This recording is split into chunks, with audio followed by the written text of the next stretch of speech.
Olá pessoal, eu gostaria de conversar com vocês hoje acerca da uma revisão, uma breve revisão acerca dos temas que nós conversamos ao longo desses últimos dias e naturalmente você se preparar, você dar uma lida, dar uma pesquisada acerca desses temas que eu vou lhe dar um enfoque, que são os temas que estão lá na sua segunda avaliação.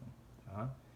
Antes de mais nada, é importante que a gente lembre dos 5 princípios que devem nortear a atuação da administração pública: o princípio da legalidade, da impessoalidade, da moralidade, da publicidade e da eficiência. E é importante que dentro desse cenário você tenha uma ideia do que representa cada um desses princípios, tá? Eu enfatizei, nós conversamos dizendo para vocês que o princípio da legalidade para a administração pública, ele impõe que a administração pública só possa atuar de acordo com o que estiver previsto em lei, aquilo que está autorizado pela legislação da garantia de atuação da administração pública. Tá? Para o particular, aquilo que não é vedado, aquilo que não está proibido, ele pode naturalmente fazer, e aí significa para ele o princípio, a observância ao princípio da legalidade. Tá? Claro que os demais princípios também são importantes, o princípio da publicidade, que diz que a atuação do poder público, da administração pública, precisa ser às claras, não pode ser às escondidas, não pode ser de maneira que possa ficar guardadas as informações precisam ser publicizadas, mas para a nossa avaliação, para a nossa segunda avaliação, o enfoque principal você vai dar ao princípio da legalidade, tá certo? Esse vai ser um dos aspectos em que você vai focar, voltar a sua atenção para que você possa naturalmente responder a alguns questionamentos que lhes são colocados lá na segunda avaliação, tá certo? Outro aspecto que eu gostaria de conversar com você, de rememorar com você, que nós conversamos, nós tratamos acerca dos atos administrativos, os atos da administração pública, tá? E como seria a prática desses atos. Esses atos, eles se materializam de que maneira? Esses atos, eles podem eventualmente ser anulados e revogados? Quem é que tem a competência para revogar e para anular os atos da administração pública, tá?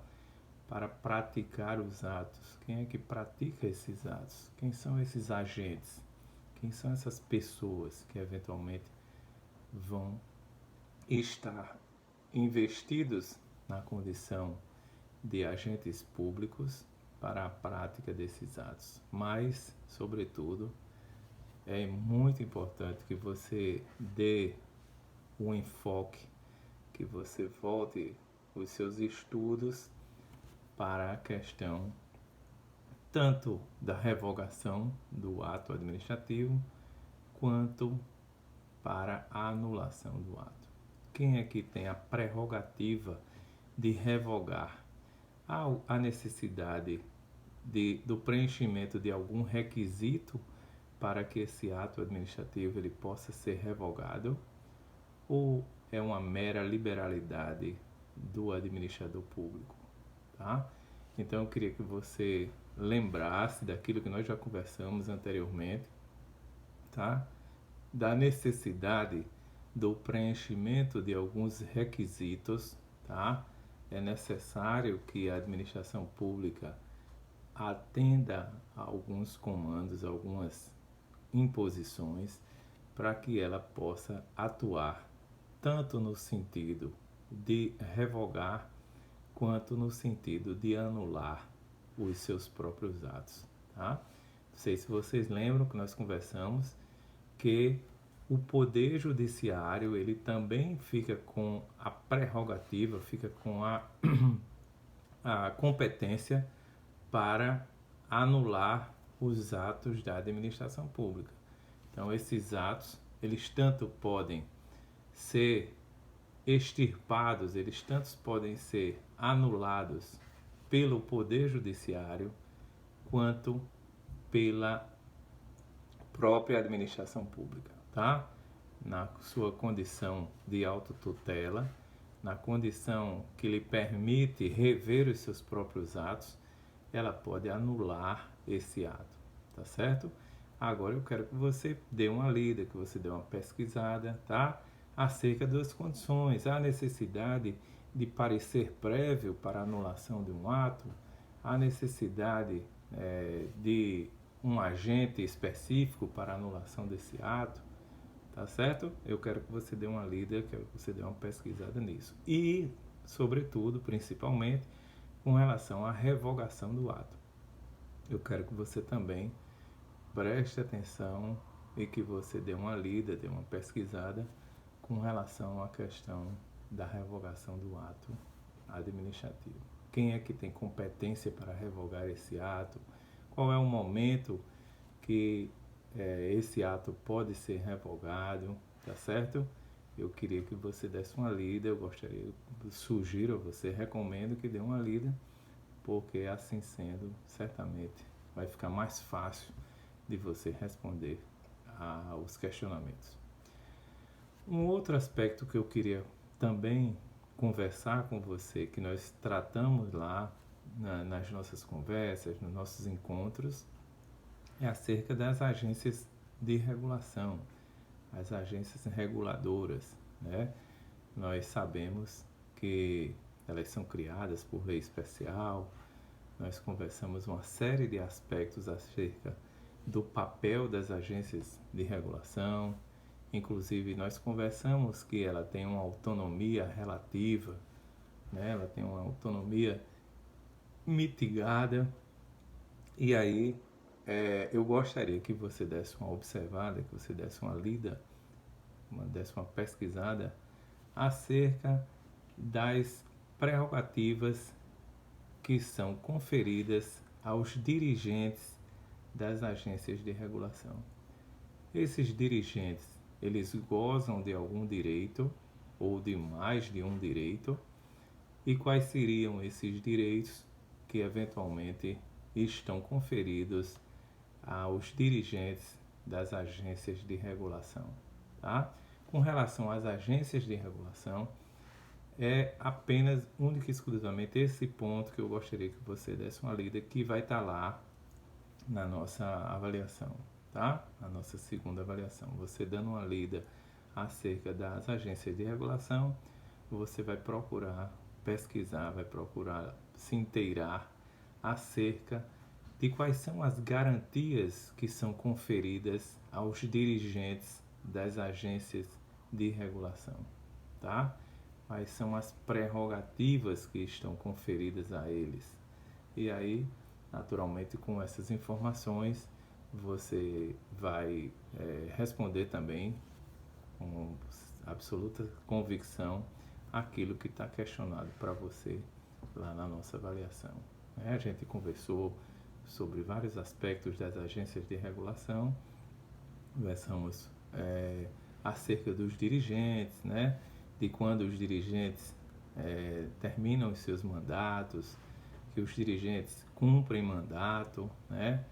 Eles naturalmente gozam de determinadas condições de estabilidade, tá? E aí é importante que você dê uma lida, dê uma pesquisada nesse e em vários outros aspectos atinentes a esse ponto específico, para que lá na nossa avaliação fique mais fácil de você apresentar as suas conclusões, tá certo?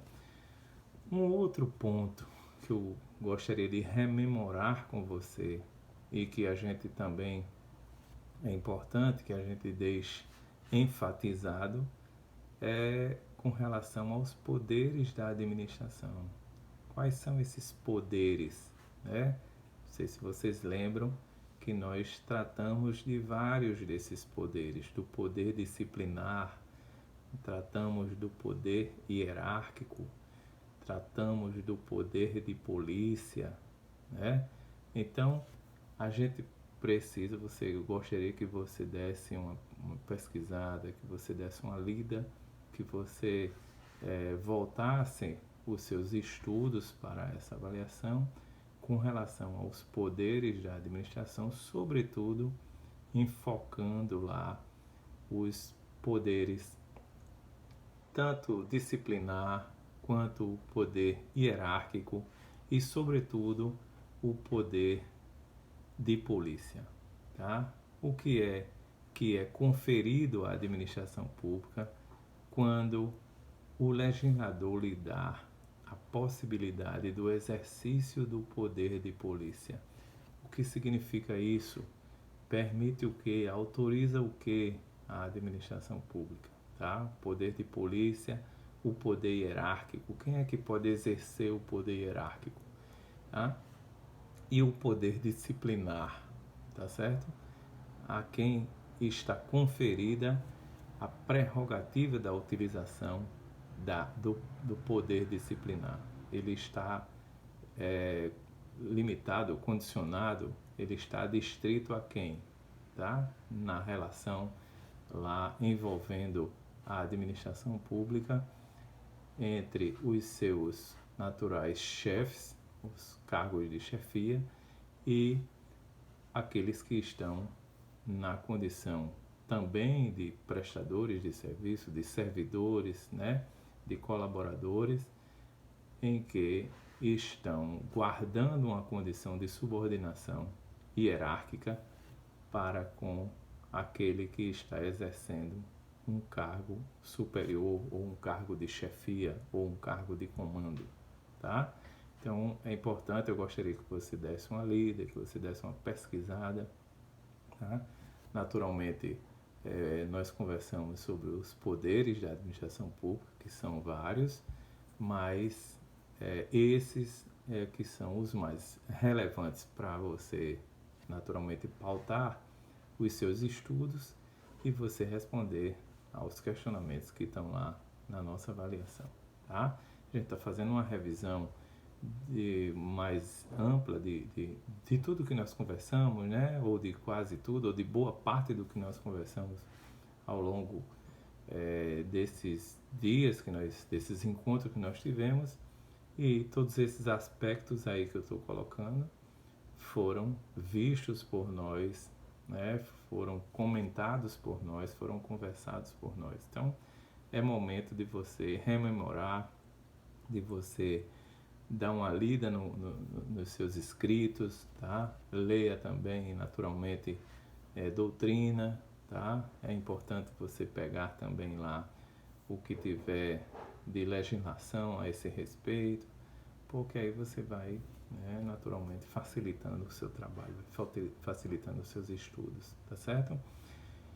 Eu também gostaria de conversar um pouco com você acerca das licitações. Nós conversamos também um pouco acerca de licitações e eu gostaria, dentro daquele mesmo enfoque que você vai estudar, que você vai pesquisar acerca das licitações, acerca dos atos da administração, dos atos administrativos, eu gostaria que você também observasse a questão tanto da revogação quanto da anulação do processo licitatório, tá certo?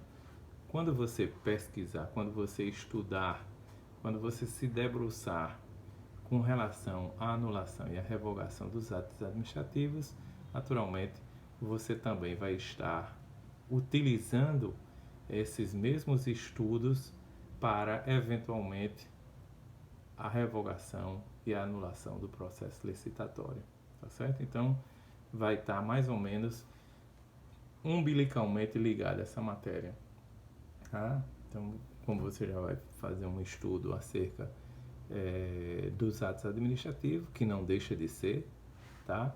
Você já vai poder responder a esses questionamentos que eventualmente lhe forem apresentados com os estudos atinentes também a esse tema, tá certo?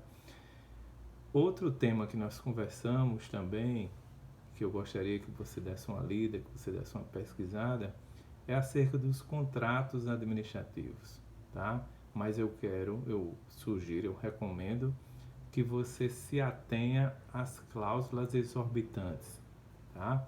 O que são as cláusulas exorbitantes no contrato administrativo, tá? São cláusulas de que natureza? Elas permitem o que à administração pública ou ao particular, se for o caso. Quem é que goza de privilégios, né? Quando nós estamos tratando de cláusulas exorbitantes? O que é que a administração pública pode fazer, pode ou não fazer com relação às cláusulas exorbitantes, tá? Então, com relação aos contratos administrativos, eu queria que você desse uma lida, desse uma pesquisada, desse uma analisada naquilo que nós conversamos acerca dos contratos administrativos, sobretudo naquilo que a gente tratou das chamadas cláusulas exorbitantes, tá? Eu queria que você desse uma lida, eu sugiro que você dê faça uma avaliação, né, acerca do que significam essas cláusulas exorbitantes, o que é que autoriza a administração pública na hora em que ela está diante de um contrato de administração pública, num contrato administrativo, melhor dizendo, a praticar com relação às chamadas cláusulas exorbitantes. Quem é o maior beneficiário nesse aspecto? É a administração pública? É o particular? São os dois? Cada um goza de algum tipo de benefício quando nós estamos tratando de cláusulas exorbitantes? Ou está reservada apenas a um desses dois atores, tá?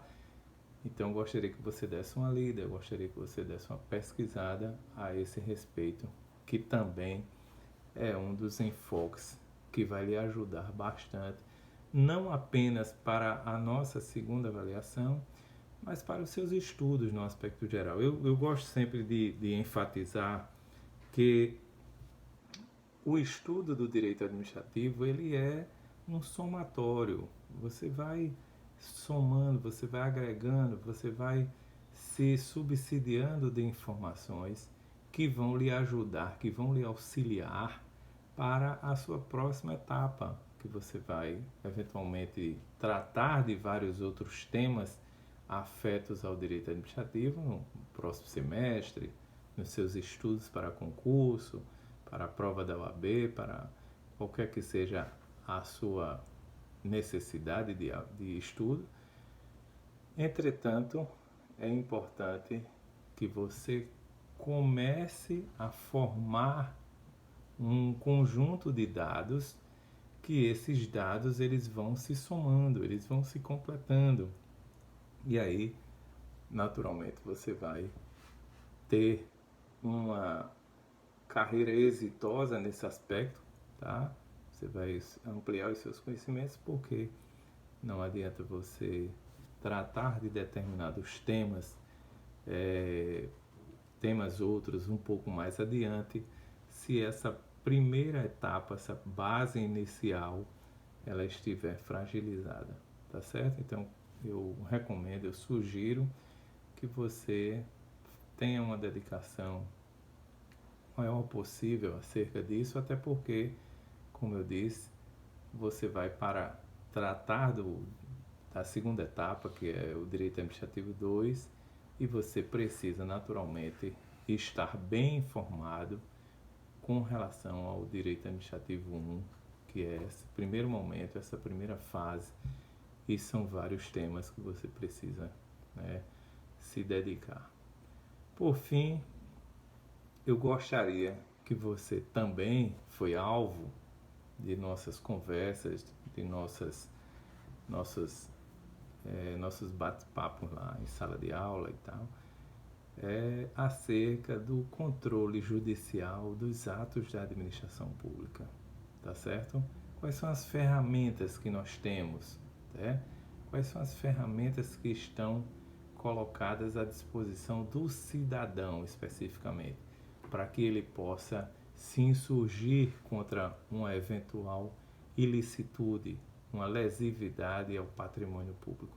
E nesse ponto e nesse aspecto, eu gostaria que você enfocasse, que você se dedicasse à ação popular, à ferramenta da ação popular. Nós sabemos que existem outros remédios, que existem outras ferramentas, várias outras, nós conversamos sobre elas, falamos sobre o mandado de segurança, falamos sobre o habeas corpus, né, que garante o direito de ir e vir, o mandado de segurança que trata do direito líquido e certo, né, e falamos também da ação popular, que significa, em outras palavras, que é um instrumento, que é uma ferramenta que permite ao cidadão o exercício do livre acesso ao poder judiciário no sentido de apresentar a sua insurgência, tá? Então eu gostaria que você desse uma pesquisada, desse uma lida, desse uma estudada, tá? Se aprofundasse